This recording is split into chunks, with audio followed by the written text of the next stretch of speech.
வணக்கம். நாம் இன்றைக்கி பார்க்கக்கூடிய வீடியோ பார்த்திங்கன்னா, நம்ம அல்கோமைன்லேருந்து வேரியஸ் ஸ்ட்ராட்டஜிஸ் ஆட் ஆகுது. அது எப்படி ஆட் ஆகுதுன்றது உங்களுக்கு தெரியும், இருந்தாலும் நான் சொல்லிடுறேன். அல்கோமைன் என்னுடைய முக்கியமான பணிகள் என்னென்னா strategy development and strategy creation. அதாவது ஒரு ஸ்ட்ராட்டஜி ரொம்ப நாளாக நீங்கள் மேனுவலாக பண்ணிகிட்ருக்கீங்க, அதை ஆட்டோமேட் பண்ண விரும்புகிறீங்கன்னா எங்கள் மூலமாக நாங்கள் உங்களுக்கு ஆட்டோமேட் பண்ணி கோடிங் பண்ணி கொடுப்போம். அப்படி கோட் பண்ணி தரக்கூடிய ஸ்ட்ராட்டஜி நம்ம பிளாட்ஃபார்ம் மூலமே நீங்கள் எக்ஸிக்யூட் பண்ணிக்கலாம். இதுதான் எங்களுடைய முக்கியமான பணிகள். தவிர நாங்கள் அல்கோமைன்லேருந்து எந்த விதமான ஸ்ட்ராட்டஜிஸை உங்களுக்கு கொடுத்து இதை நீங்கள் டெப்ளாய் பண்ணுங்கள், இவ்வளோ ப்ராஃபிட் இருக்கும், இவ்வளோ ப்ராஃபிட் வரும் அப்படின்ற கமிட்மெண்ட் எங்கள் சைட்லேருந்து கொடுக்குறதில்ல. எங்களுடைய வேலை simple, strategy development and strategy coding தான். அப்படி டெவலப் பண்ணி கொடுக்கக்கூடிய ஸ்ட்ராட்டஜிஸில் ஆகக்கூடிய செலவில் 50% அல்கோமைன் ஷேர் பண்ணுற பட்சத்தில் அது அல்கோமைன் ஸ்ட்ராட்டஜி லிஸ்ட்டில் வரும். இல்லை அதுக்கு உண்டான காஸ்ட் முழுவதுமே டெவலப் பண்ண சொல்கிறவர் ஏற்றுக்கிற பட்சத்தில் அது அவங்களுக்கு மட்டும் ப்ரைவேட்டாக வச்சு யூஸ் பண்ணிக்கக்கூடிய ஆப்ஷனும் இருக்குது. அப்படி நம்ம லிஸ்ட் பண்ணக்கூடிய ஸ்ட்ராட்டஜிஸில் based on the various parameters, அதிக மக்கள் யூஸ் பண்ணுறது, அதோடைய நிறைய காரணிகள் பொறுத்து இது அல்கோமைன் பிடியில் ரன் ஆகுது. இது அல்கோமைன் பிடின்றது என்ன அப்படின்னு பார்த்தீங்கன்னா, ஜென்ரலாக நம்ம ஒரு ஸ்ட்ராட்டஜியை பேக் டெஸ்ட் பண்ணுறதுக்கு நிறைய பேக் டெஸ்ட் பிளாட்ஃபார்ம்ஸ்லாம் நம்ம போய் பார்ப்போம், அதில் பேக் டெஸ்ட் பண்ணுவோம். அப்படி பண்ணும்போது அதில் இருக்கக்கூடிய சில ஃப்ளாஸ் என்னென்னு பார்த்தீங்கன்னா, குறைகள். எல்லா விதமான பேக் டெஸ்டிங் சாஃப்ட்வேர்ஸ் எல்லாமே பார்த்தீங்கன்னா, இன்ஜின்ஸ் பார்த்தீங்கன்னா எல்லாமே 1 minute டைம் ஃப்ரேமில் தான் டேட்டா கொடுக்குறாங்க. யாருமே டிக் பை டிக் டேட்டா கொடுக்கறது இல்லை. அப்படி இருக்கும்பொழுது பேக் டெஸ்ட் பண்ணும்போது ஒரு நிறைய லாபமும் நிறைய நஷ்டமும் இருக்கும்.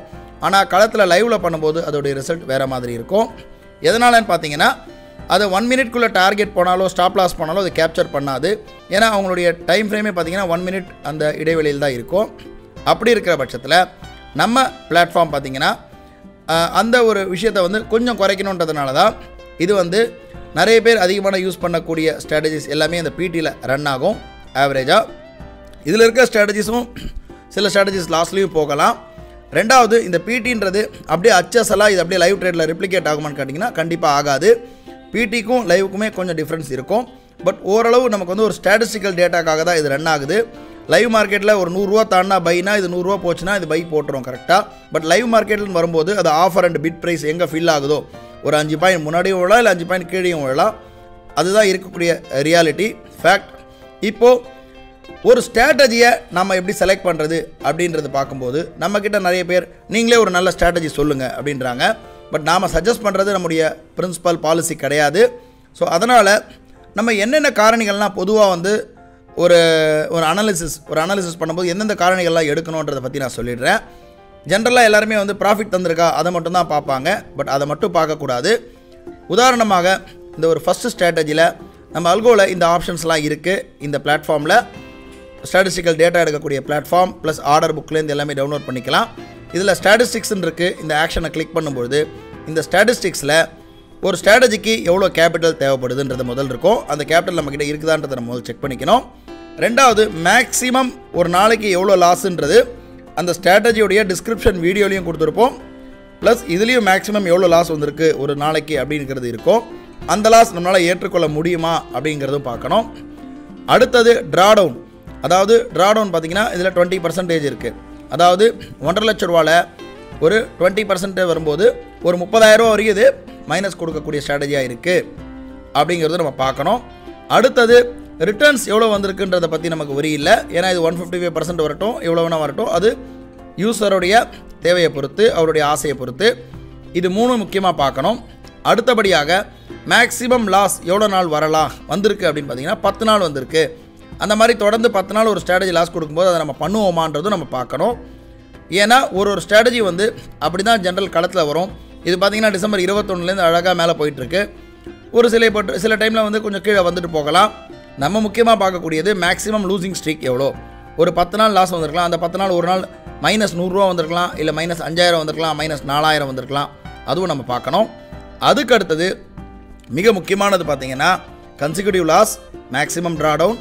அடுத்தபடியாக முக்கியமாக பார்க்கக்கூடியது பார்த்திங்கன்னா இந்த ஷார்ப் ரேஷியோ, சார்டினோ ரேஷியோ.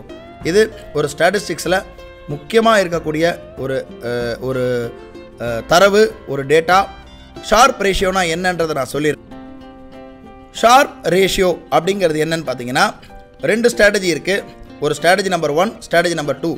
ரெண்டுமே பார்த்தீங்கன்னா ஒரு பீரியட் ஆஃப் டைமில் ஒரு 10% ரிட்டர்ன் கொடுக்குது, ப்ராஃபிட் கொடுக்குது அப்படின்னா ஸ்ட்ராட்டஜி 1 வந்து பார்த்தீங்கன்னா லோ வாலட்டிலிட்டி, அதோடைய மூவ்மெண்ட் பார்த்தீங்கன்னா திடீர்னு 20,000 ப்ராஃபிட், திடீர்னு 20,000 லாஸ், திடீர்னு அதுக்கப்புறமா வந்து போயிட்டு ஒரு 10% ப்ராஃபிட் கொடுக்குதா அப்படின்னு பார்க்கும்போது இது வந்து ரொம்ப லோ வாலட்டிலிட்டியில் கொடுத்துருக்கு. அதாவது இந்த லாப நஷ்டம் பார்த்தீங்கன்னா ரொம்ப கம்மியாக ஒரு 2,000 ப்ளஸ் 2,000 மைனஸ் அப்படி அந்த மாதிரி போயிருக்குன்றது ஸ்ட்ராட்டஜி நம்பர் 1. ஸ்ட்ராட்டஜி நம்பர் 2 பார்த்தீங்கன்னா ஹை வாலட்டிலிட்டி, அதாவது ஒரு 8,000 மைனஸ் லாஸ், 8,000 ப்ளஸ் இந்த மாதிரி ஒரு பெரிய மூமெண்ட் கொடுத்து ப்ராஃபிட் கொடுக்குதா அப்படின்னு பார்க்கும்பொழுது இதன் அடிப்படையில் என்ன பண்ணுறாங்கன்னா நம்ம எதை சூஸ் பண்ணுவோம், நமக்கு கம்மியாக ரிஸ்க் கொடுத்து கம்மியாக மூமெண்ட் கொடுத்து நமக்கு வந்து ப்ராஃபிட் கொடுக்கறத நம்ம சூஸ் பண்ணுவோம். இதுக்கு ஒரு சில காரணிகளை சொல்கிறாங்க, ஒரு நம்பர்ஸை.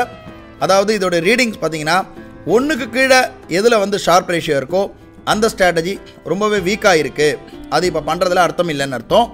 அதே போல் 1க்கு மேலே 2க்குள்ளே இருக்கும்பொழுது அது வந்து ஒரு நல்ல ஸ்ட்ராட்டஜி அப்படின்னு சொல்லலாம். 2க்கு மேலே இருந்ததுன்னா ரொம்பவே நல்ல வெரி குட் ஸ்ட்ராட்டஜி, அது நல்லாவே பண்ணலாம், நல்லா இருக்கும்னு அர்த்தம். 3க்கு மேலே போகும்போது அது ரொம்பவே எக்ஸலண்ட் ஸ்ட்ராட்டஜி அப்படின்னு நம்ம எடுத்துக்கலாம். இதுதான் ஷார்ப் ரேஷியோ. அடுத்தபடியாக சார்டினோ ரேஷியோ. சார்டினோ ரேஷியோன்றது என்னன்னு பார்த்தீங்கன்னா எவ்வளோ டவுன் சைட் ரிஸ்க்கு எவ்வளோ அதிகமாக இருக்குது அதில் அப்படிங்கிறது ரொம்ப முக்கியம்.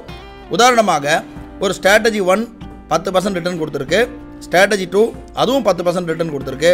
ஆனால் ஸ்ட்ராட்டஜி 1 பார்த்தீங்கன்னா 20% நல்லா கீழே வந்துட்டு திரும்ப மேலே போய் 10% ரிட்டர்ன் கொடுத்துருக்கு. ஆனால் ஸ்ட்ராட்டஜி 2 பார்த்தீங்கன்னா ஒரு 5% டக்குனு கீழே இறங்கி அப்படியே மேலே போயிட்டு 5% நமக்கு கீழே இறங்கிட்டு மேலே போய் 10% கொடுத்துருக்கு.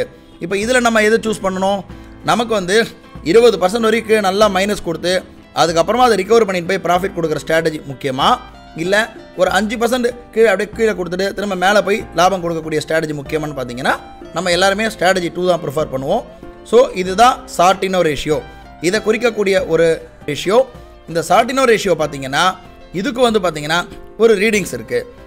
0க்கு கீழே சார்டினோ ரேஷியோ இருந்தது அப்படின்னா அது ரொம்ப ரொம்ப மோசமான ஸ்ட்ராட்டஜி. 0லேருந்து 1க்குள்ளே இருந்ததுன்னா வீக்காக இருக்குது. 1லேருந்து 2க்குள்ளே இருக்கும்போது அக்செப்டபிள், ஓகே இது பண்ணலாம், இது எடுத்துக்கலாம், செலக்ட் பண்ணிக்கலாம். 2லேருந்து 3க்குள்ளே இருந்ததுன்னா ரொம்ப நல்ல ஸ்ட்ராட்டஜி. எந்த ஸ்ட்ராட்டஜியில் ஸ்டாட்டிஸ்டிக்கல் ரிப்போர்ட்டில் 3க்கு மேலே சார்டினோ ரேஷியோ இருக்கோ அது ரொம்பவே எக்ஸலண்ட்டான ஸ்ட்ராட்டஜி அப்படின்னு நம்ம எடுத்துக்கலாம். இதுதான் நம்முடைய இந்த ஸ்டாட்டிஸ்டிக்கல் டேட்டாவில் நமக்கு இதெல்லாம் கொடுத்துருக்கோம். அதாவது ஷார்ப் ரேஷியோ, சார்டினோ ரேஷியோன்றது. இப்போ இந்த ஸ்ட்ராட்டஜியில் பொறுத்த மட்டிலும் ஷார்ப் ரேஷியோ 2க்கு மேலே இருக்குது, 2.57, ஓகே நல்ல ஸ்ட்ராட்டஜி. சார்டினோ ரேஷியோ 5.47 இருக்குது, இதுவும் வந்து ரொம்ப நல்ல ஸ்ட்ராட்டஜி. ப்ளஸ் நம்முடைய ரிஸ்க்கு நம்ம இந்த ட்ராடவுனுக்கு ஓகேவாக இருக்குமா மனதளவில், ப்ளஸ் நம்ம அக்கௌண்ட் தாங்குமா. அடுத்தது மேக்ஸிமம் ரிஸ்க் ஒரு நாளைக்கு இவ்வளோ வந்திருக்கு, மேக்ஸிமம் லூசிங் ஸ்ட்ரீக் வந்திருக்கு. இதன் அடிப்படையில் தான் நம்ம ஒரு ஸ்ட்ராட்டஜியை சூஸ் பண்ணணும். அப்படி இருக்கும்பொழுது நிறைய ஸ்ட்ராட்டஜிஸ் இருக்குது. நாங்கள் வந்து இதை யூஸ் பண்ணுங்கள் அதை யூஸ் பண்ணுங்கன்னு சொல்கிறத விட நம்ம வந்து அந்த மாதிரி பாலிசியும் கிடையாது சொல்கிறது.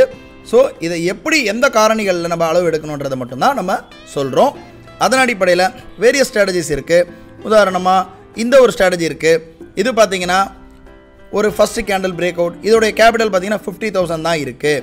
அப்போது மேக்ஸிமம் லாஸ் எவ்வளோ உங்களுக்கு நம்ம ட்ரா டவுன் போகிறதுக்கு வாய்ப்பு இருக்குது, ஒரு 18%, நியர்லி 10,000 வரையும் மைனஸ் ஆகிறதுக்கு உண்டான வாய்ப்புகள் இருக்குது. அதே போல் இதனுடைய மேக்ஸிமம் லூசிங் ஸ்ட்ரீக் எவ்வளோ, தொடர்ந்து 5 நாள் அது லாஸ் கொடுக்கலாம். அது 50 ரூபா லாஸ் கொடுக்கலாம், இல்லை 2,000 லாஸ் கொடுக்கலாம். ஆனால் மேக்ஸிமம் லாஸ் 7,800 மேலே தாண்டவில்லை இன் அ டே. இதுதான் இந்த டேட்டா தரவு மூலமாக நம்ம தெரிஞ்சிக்கக்கூடியது. ப்ளஸ் ஷார்ப் ரேஷியோ பார்த்தீங்கன்னா 2.6 இருக்குது. இப்போ 2க்கு மேலே போச்சுனாலே நல்ல ரேஷியோ. சார்டினோ ரேஷியோ பார்த்தீங்கன்னா 4.24 இருக்குது. இந்த அடிப்படையில் தான் நாம் ஒரு ஸ்ட்ராட்டஜியை செலக்ட் பண்ணுறது கரெக்டாக இருக்கும். அதே போல் சில ஸ்ட்ராட்டஜி பார்த்தீங்கன்னா நமக்கு ஸ்டாட்டிஸ்டிக்கல் டேட்டாவில் இப்போ இந்த ஸ்ட்ராட்டஜி பார்த்தீங்கன்னா 50,000 கேபிட்டல் 21 நாள் ஓடி இருக்குது. இதனுடைய ஆவரேஜ் ரிட்டர்ன் பார்த்தீங்கன்னா 10% மைனஸ் கொடுத்துருக்கு. ஷார்ப் ரேஷியோ மைனஸில் இருக்குது, சார்டினோ ரேஷியோ மைனஸில் இருக்குது. மேக்ஸிமம் லூசிங் ஸ்ட்ரீக்கான 2 நாள் தான் இருக்குது. ஆனால் மேக்ஸிமம் உங்களுக்கு ட்ராடவுன் பார்த்தீங்கன்னா 18% இருக்குது. மேக்ஸிமம் லாஸ் எவ்வளோ நடந்திருக்குன்னா 7,500 நடந்திருக்கு. மேக்ஸிமம் ப்ராஃபிட் ஒரு நாளைக்கு 3,330 ரூபா இருக்குது. இதன் அடிப்படையில் தான் நம்ம இந்த ஸ்ட்ராட்டஜி பண்ணலாமா பண்ணக்கூடாதான்றதுக்கு தேவையான எல்லா விதமான அளவுகோலும் இதில் இருக்குது. இது போல் ஒவ்வொரு ஸ்ட்ராட்டஜிக்கும் கூடுமான வரையும் இதில் இருக்கக்கூடிய டேட்டாஸ் இருக்குது. இந்த டேட்டாஸை பயன்படுத்தி உங்களுக்கு எந்த ஸ்ட்ராட்டஜி உங்கள் கேபிட்டலுக்கு உங்கள் மேக்ஸிமம் உங்களுடைய ரிஸ்க்குக்கு எவ்வளோ இருக்குன்றதை நம்ம செலக்ட் பண்ணுறதா கரெக்டாக இருக்குமே தவிர நாங்கள் சஜஸ்ட் பண்ணுறதுன்றது சரியாக இருக்காது. ஏன்னா ஒருத்தவங்களுடைய இதில் இந்த ஸ்ட்ராட்டஜி பார்த்தீங்கன்னா மேக்ஸிமம் லூசிங் ஸ்ட்ரிக்கே 4 நாள் தான் போயிருக்கு. இதனுடைய மேக்ஸிமம் ட்ராடவுன் இது பார்த்தீங்கன்னா வெறும் 7% போயிருக்கு. இதனுடைய ஷார்ப் ரேஷியோ ஆல்மோஸ்ட் 4 இருக்குது. சார்டினோ ரேஷியோ 9 இருக்குது. ஸோ இதனுடைய ரிட்டர்னும் பார்த்தீங்கன்னா ஆல்மோஸ்ட் 73% தான் கொடுத்துருக்கு. ஆனால் கம்மியாக 73% கொடுத்துருக்கு. ஆனால் இதனுடைய மூமெண்ட் வந்து நல்லா இருக்குது.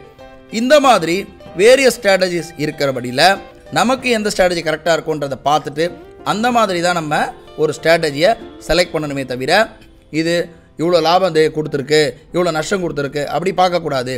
கன்சிக்யூட்டிவ் லாஸ் எவ்வளோ, கன்சிக்யூட்டிவ் ப்ராஃபிட் எவ்வளோ, மேக்ஸிமம் ட்ராடவுன் எவ்வளோ, ஷார்ப் ரேஷியோ எவ்வளோ, சார்டினோ ரேஷியோ எவ்வளோ, இதில் மேக்ஸிமம் லாஸ் எவ்வளோ இந்த ஸ்ட்ராட்டஜி இல்லைன்றது எல்லாமே ஒவ்வொரு ஸ்ட்ராட்டஜிக்கு கீழே இருக்கக்கூடிய யூடியூப் லிங்க்கில் இருக்குது. அதை பார்த்து நம்ம முடிவு பண்ணணுமே தவிர நாம் வந்து இதை யூஸ் பண்ணுங்கள் அதை யூஸ் பண்ணுங்கன்னு சொல்கிறது எங்களுடைய பாலிசியோ வேலையோ எங்களுக்கு இல்லை. நாங்கள் only strategy development and strategy coding தான் பண்ணித்தரோம். அப்படி பண்ணக்கூடிய ஸ்ட்ராட்டஜிஸ் நாங்கள் ஷேர் பண்ணுற பட்சத்தில் 50% அதுக்கு ஆகக்கூடிய காஸ்ட்டு ஷேர் பண்ணுற பட்சத்தில் இது நம்ம ஸ்ட்ராட்டஜி லிஸ்ட்டில் வருது. அதில் வேரியஸ் பேராமீட்டர்ஸ் பேஸ் பண்ணி தான் பிடியில் வருது. பிடின்றது ஒரு அளவுகோல் தவிர இதை வந்து நீங்கள் அப்படியே இது வந்து லைவ் ட்ரேடில் ரெப்ளிகபிள் ஆகுமான்னு கேட்டிங்கன்னா கண்டிப்பாக ஆகாது. இதில் முன்ன பின்ன இருக்கிறதுக்கு உண்டான வாய்ப்புகள் அதிகம். அடுத்த ஒரு புது வீடியோவில் சந்திக்கலாம். நன்றி.